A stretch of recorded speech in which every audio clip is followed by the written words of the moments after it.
ભગવાન જગન્નાથજીની 147મી રથયાત્રા 7મી જુલાઈએ યોજાશે। આ રથયાત્રા મહોત્સવ પૂર્વે અતિ મહત્વની જળયાત્રા શનિવારે નીકળશે। આ પ્રસંગે ભગવાન જગન્નાથજી મંદિરેથી શોભાયાત્રા સ્વરૂપે સાબરમતી નદીના સોમનાથ ભૂદરના આરે જશે, જ્યાં સંતો મહંતો તેમજ અગ્રણીઓની ઉપસ્થિતિમાં ગંગા પૂજન અને આરતીનું આયોજન કરાયું છે। ગંગા પૂજન બાદ સાબરમતી નદીમાંથી 108 કળશમાં જળ ભરી મંદિરમાં લાવવામાં આવશે।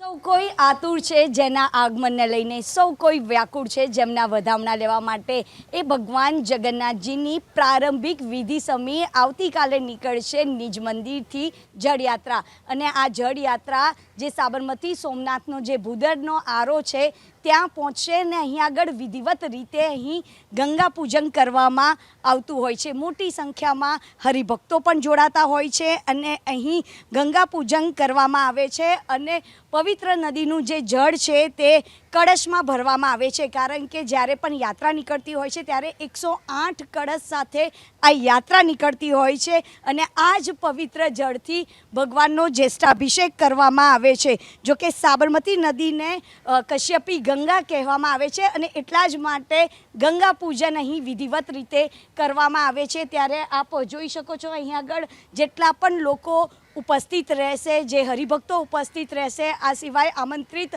મહેમાનો ઉપસ્થિત રહેશે, તેમના માટે બેસવાની જે વ્યવસ્થા છે તે કરવામાં આવી છે। ખાસ કરીને એક આખો ડોમ તૈયાર કરવામાં આવ્યો છે, કારણ કે આવતીકાલે ભગવાન જગન્નાથજીની 147મી જે રથયાત્રા છે તેના શ્રી ગણેશ સમી કહેવાય એવી જળયાત્રા નીકળવાની છે અને તેની જે તૈયારીઓ છે તેને આખરી ઓપ આપવામાં આવી રહ્યો છે।